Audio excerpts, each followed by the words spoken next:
Welcome in to the Rockies Insider Podcast. I am your host. I am your Rockies Insider, Patrick Lyons, ready to discuss the results of the National League and American League Cy Young Award voting that went down on Wednesday. Breaking news about robo-umps, as it were, for 2025 and 2026 coming up here very soon. Just breaking news, a Roki Sasaki scandal that's alleged really at this point, and yes, actual news on the Colorado Rockies. But let's get things started with what I saw just before going live here on YouTube on the Rockies Insider channel just a few moments ago. Major League Baseball set to test robotic umps as part of the challenge system during spring training at 13 ballparks, hosting 19 teams, which could lead to regular season use in 2026. That's all I know.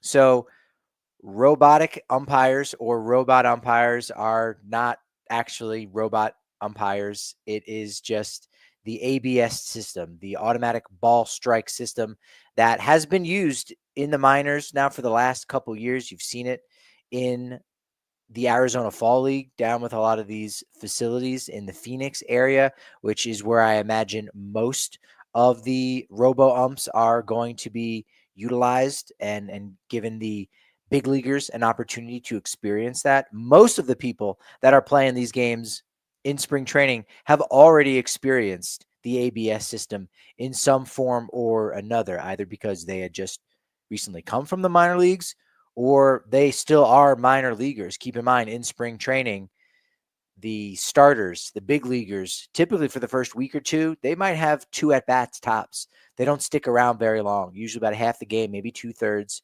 So it will be new for them, but not for a majority of the players that are going to be featured in this game, both hitters and pitchers alike. And possibly, again, as this news was breaking, there could be a full season, regular season in 2026 with the use of the ABS system. Remains to be seen. I know there are still some kinks that have to get worked out because each player is of a different height, and there is a three-dimensional depth that is a component of the strike zone. It's basically a house. Think of a three-dimensional, a very crude figure of a house, but rotated backwards. There's the back corner. The high back corner is one that is not typically viewed as a strike. And I know from a lot of minor league umpires and minor league ball players, there are some pitches that you'll see them and you'll say, there's no way that's a strike. And it absolutely is a strike according to the three-dimensional figures that are currently govern the rule book for Major League Baseball. So as soon as 2026, robo umps in effect. We'll wait and see if that actually happens.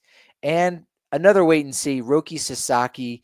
There's been some rumors being alleged that there's been some kind of handshake deal between the Dodgers, Chibolote Marines, Roki Sasaki's club, and Roki Sasaki himself. Again, all of that remains to be seen.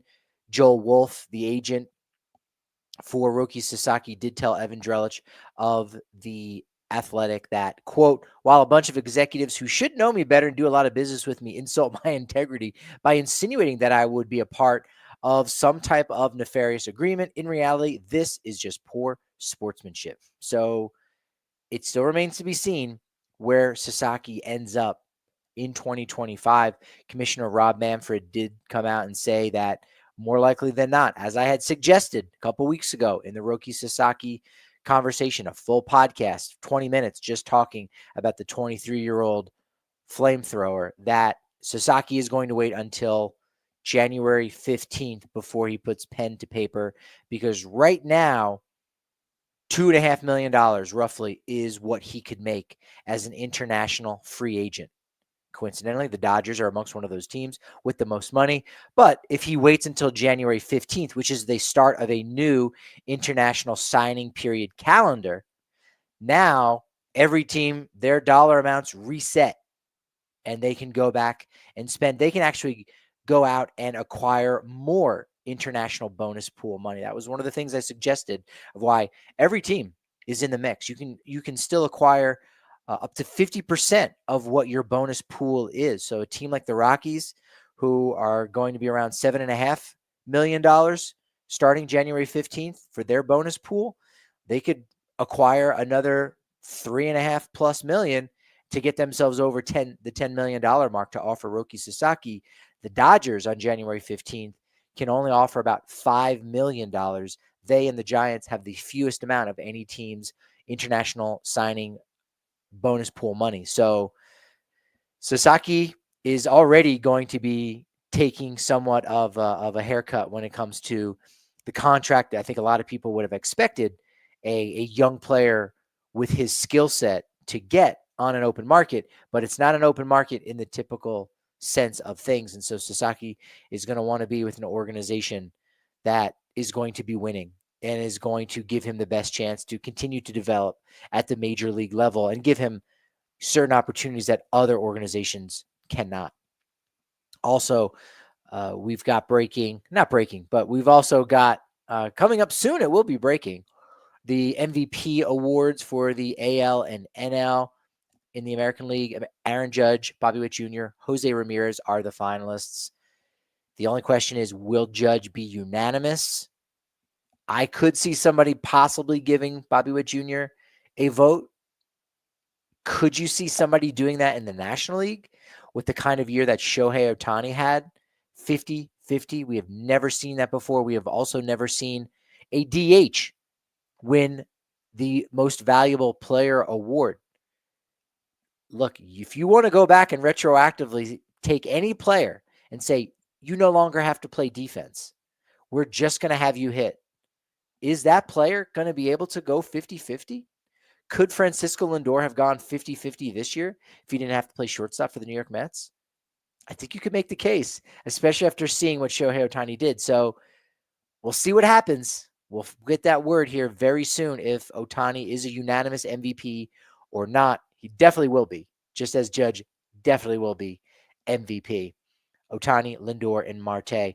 But on Wednesday, Cy Young Award was announced. Chris Sale in the National League, Tarek Skubal in the American League. Skubal was unanimous. That's 3 years in a row now in the American League of unanimous Cy Young Award winners. Cole in 2023, Verlander in 2022. Skubal, of course, winning the American League pitching Triple Crown.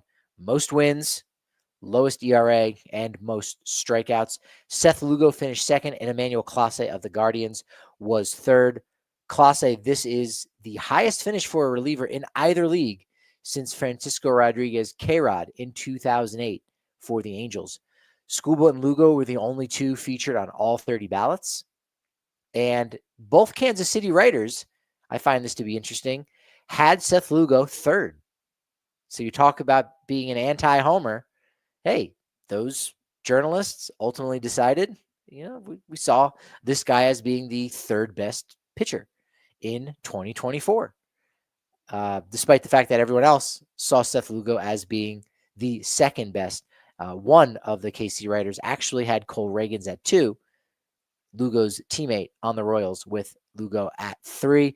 Reagans and Burns finished 4th and 5th, respectively. Other 5 who received at least one vote: Logan Gilbert, who had one second-place vote; Framber Valdez, Kirby Yates, Yusei Kikuchi, and Cade Smith. Kirby Yates did have a really solid year, but it's hard to give a vote to a reliever that doesn't have just an otherworldly type season. Did have a sub-2 ERA for a sneaky good year for the Rangers. A little inconsequential since Rangers did not even come close to scratching the postseason. And Cade Smith, a rookie reliever, getting a little bit of acknowledgement there from the Cleveland Guardians. But Chris Sale, who also won the pitching Triple Crown in the National League, most wins, lowest ERA, and most strikeouts, he was not unanimous.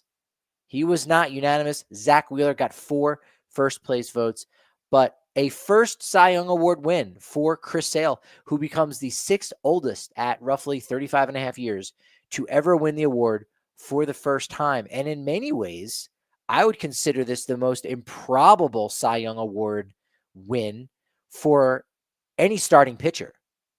Sale did it the old-fashioned way, I guess. Now, the 5 pitchers who were older than Chris Sale when they won their first award, I wouldn't say I put an asterisk by them, but they certainly didn't do it in the same way that Chris Sale did. You had 2 relievers, Dennis Eckersley in 1988 and Raleigh Fingers in 1981. R.A. Dickey won it at age 37 as a knuckleballer. And the other 2, Hall of Famers Early Wynn and Warren Spahn, they won so late in life simply because the award hadn't existed yet. 1956 was the first Cy Young Award. Spahn won it in 57. Early Wynn won it in 1959. So Chris Sale winning it the old-fashioned way, if you will, his first ever Cy Young Award at 35-plus years of age. Pretty impressive for him. Comeback Player of the Year. I'm not sure. I think they may have even already announced that one. That's not on the upper rung of awards that I concern myself with. But Wheeler, second place finish. Skeens, Dylan Cease, Shota Imanaga of the Cubs round out the top 5. 2 rookie pitchers in the top 5. Not sure if that's ever happened before. Paul Skeens, by finishing third. It's actually the highest finish by a rookie pitcher since Jose Fernandez placed third as well in 2013 behind Clayton Kershaw and Adam Wainwright. Fernando Valenzuela, who we know unfortunately passed away earlier this year, still the only rookie to win the Cy Young Award back in 1981 with the Dodgers. Interestingly enough, none of the 30 ballots had all 5 in the final order. Over in the American League side, Mandy Bell was the only one. Mandy Bell of MLB.com covers the Guardians. She's the only one that had 1, 2, 3, 4, 5 in the exact order. No one did in the National League. 4 were very close with the 4th and 5th place finishers, Imanaga and Cease, flipped. 13 players received at least a 5th place vote. Dylan Cease appeared on 25 ballots, mostly 4th and 5th, whereas Skeens was only on 21 ballots. So Cease appeared on more ballots than Skeens, but Skeens was mostly 3rd place. So that's where things wrapped up in the National League Cy Young Award voting. And we'll find out about MVPs here in just a moment. We'll also find out on Friday, November 22nd. It's a deadline. It's the non-tender deadline for teams to decide if they're going to offer arbitration-eligible players a contract in 2025. So there are a lot of different tiers of contracts that take place in Major League Baseball. And players who have not yet been free agents, but they're not making the league minimum. They're not within their first 3 years of service time. They're sandwiched in the middle between 3 and 6 years. They go to arbitration, and arbitration is a specific number that can be decided upon by a panel of arbiters, 3 people, or the player and the team can come together and say, well, based on a track record of players that have performed similarly to you, this is the number that we sort of think that the arbiters, if you go to arbitration, the arbitration panel, would decide what you deserve. So it's a number. It's not the league minimum, and it's not what you might get up in free agency, but it is based on what you've done through the first 3, 4, 5 years of your career. And sometimes those guys, because they were really great maybe in the front part of their career, and now they're getting a little bit older, maybe they've had some injuries, they're getting paid for what they've done in the past, which is very similar to free agency. But sometimes those guys are paid maybe more than their team would like. We've seen in the past, Tommy Doyle was non-tendered in 2023. That's sort of an exception to the rule. Garrett Hampson, non-tendered in 2022. I don't think he was set to make a ton of money, probably under $2 million. But with the league minimum being about $750,000, if you have a player that is, an important role player coming off your bench set to make $2 million, when you could look down in your minors and say, well, look what Aaron Schunk did, last year. Or you can even say, look what he did in 2023. We think Aaron Schunk would be a really good utility player, making the league minimum. Therefore, we're going to save ourselves $1 million. So we're going to non-tender this player.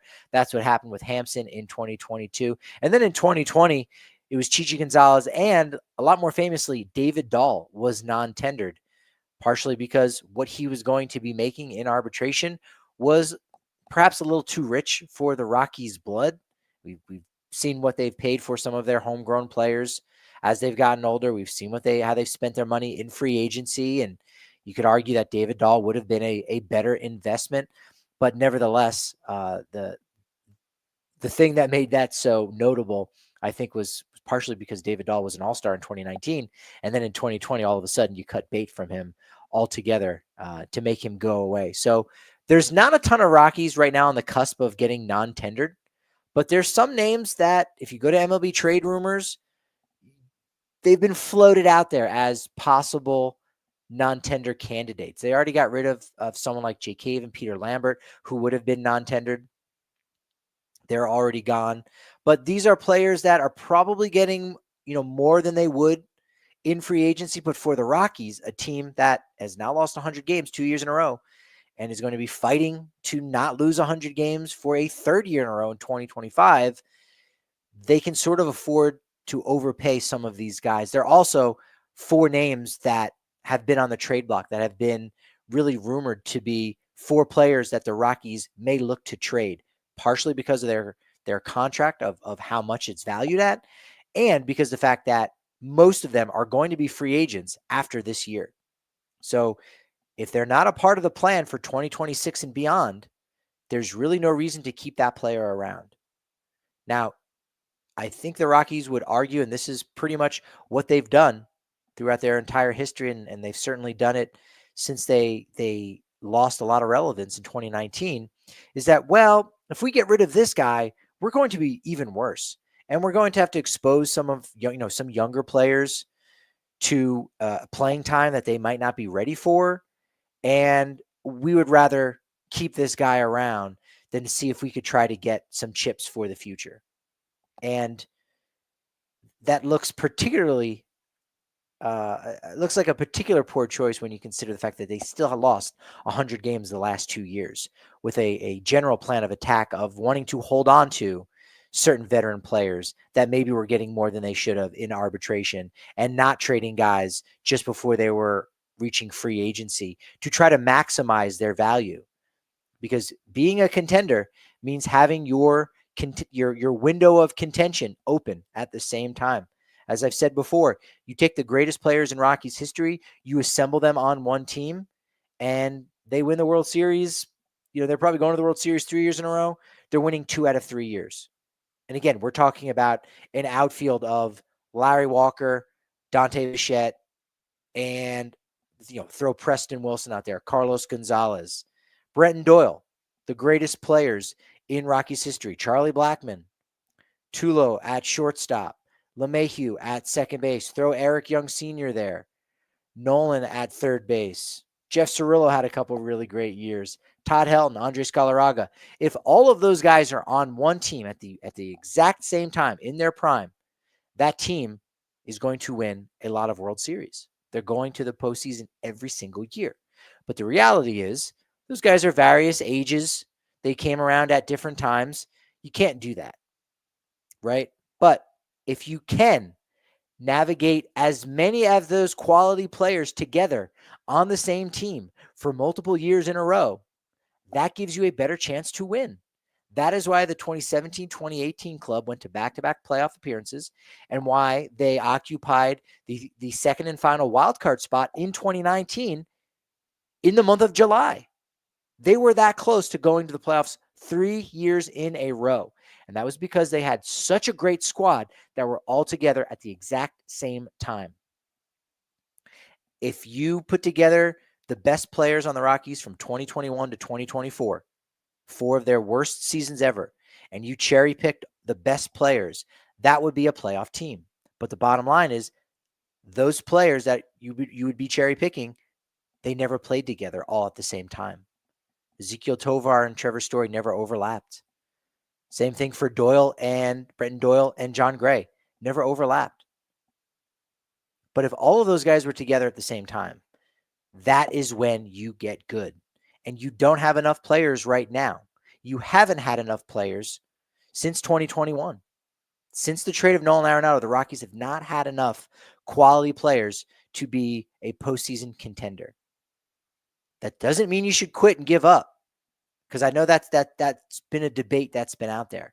No, I understand why you might not want to tank, But if you do want to win a championship and you've tried so many other things and you've ruled so many of them out, maybe you need to try the one thing that you've never done. And that is embrace a rebuild and truly tank. So we've got 3 players that are going to be free agents at the end of this year. And if they're not a part of your 2026 plan, they really serve no purpose on the 2025 roster. Sure, they might protect some younger players, but their value is such that you could trade them and get some prospects for the future.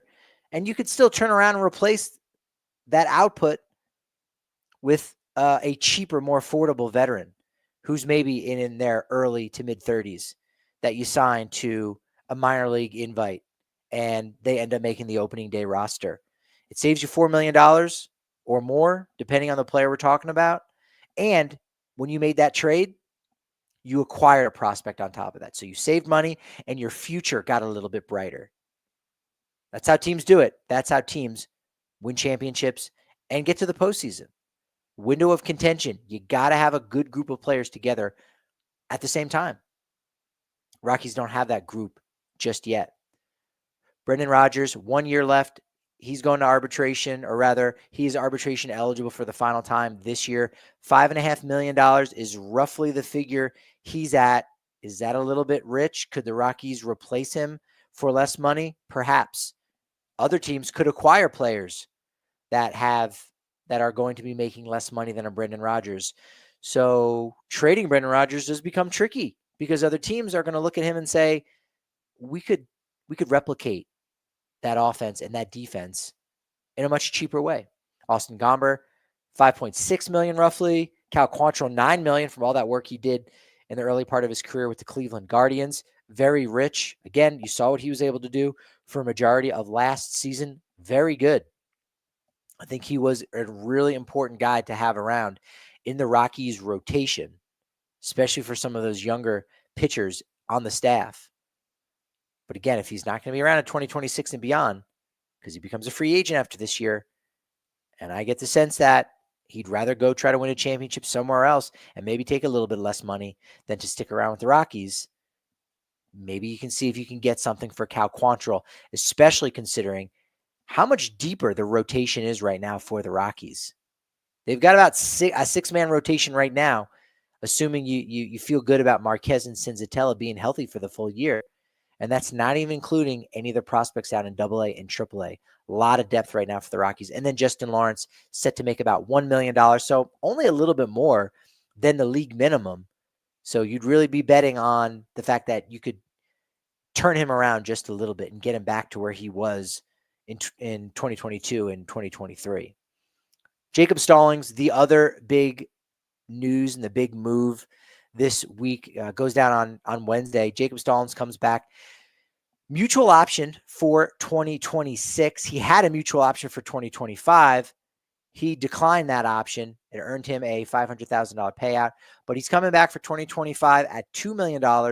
Another $500,000 buyout for 2026. Now, here's where it gets interesting. Stallings could earn another $500,000 through performance bonuses. And they're not performance bonuses in terms of success.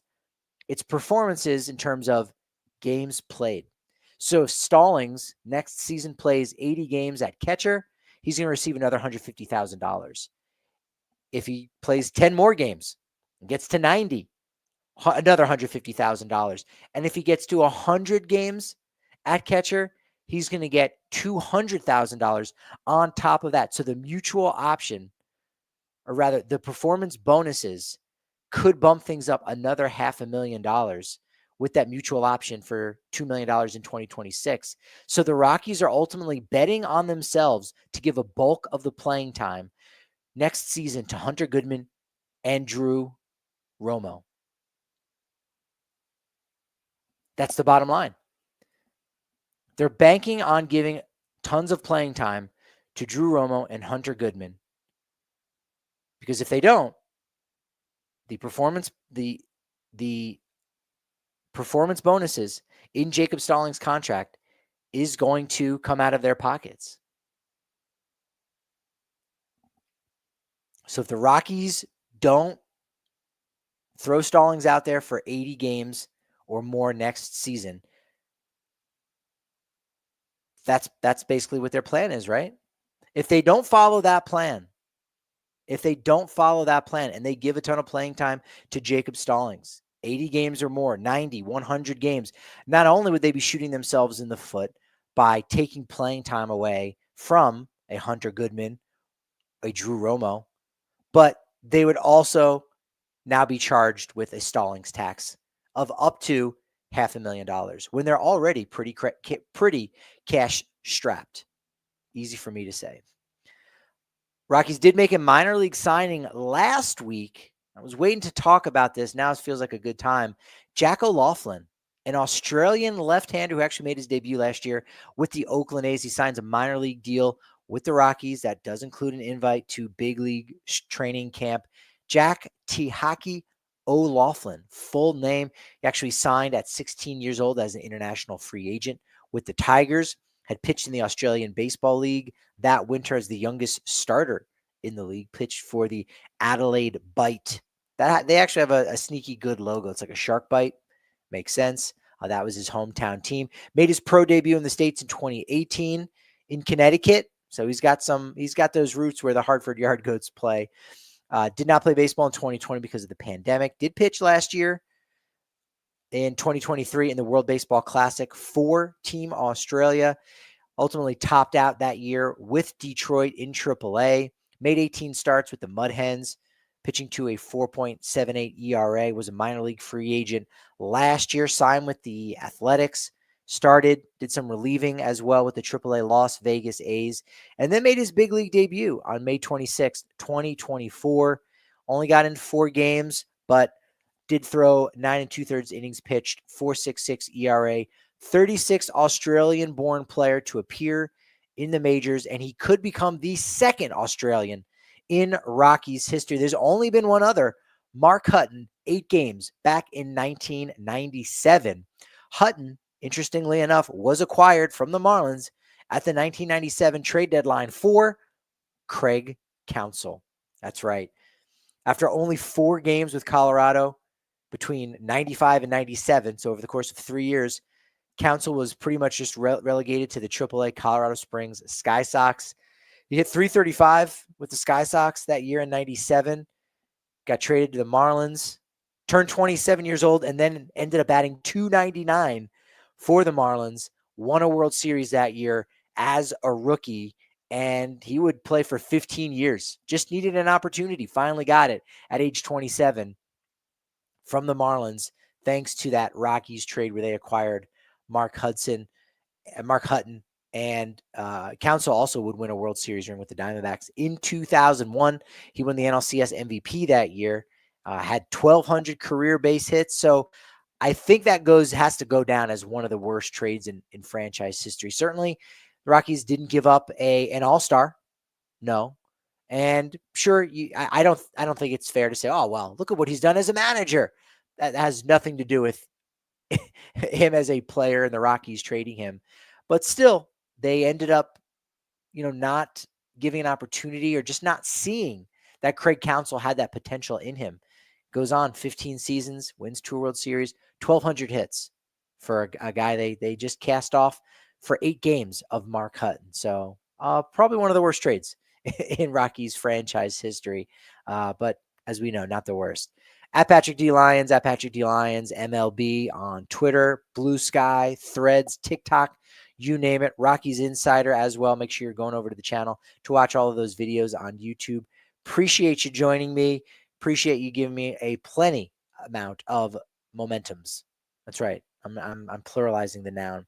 You're giving me momentums, and I appreciate those momentums because, as I like to say, and only me, those momentums, shoot, they are only as good as my next show. So I'll talk to you then.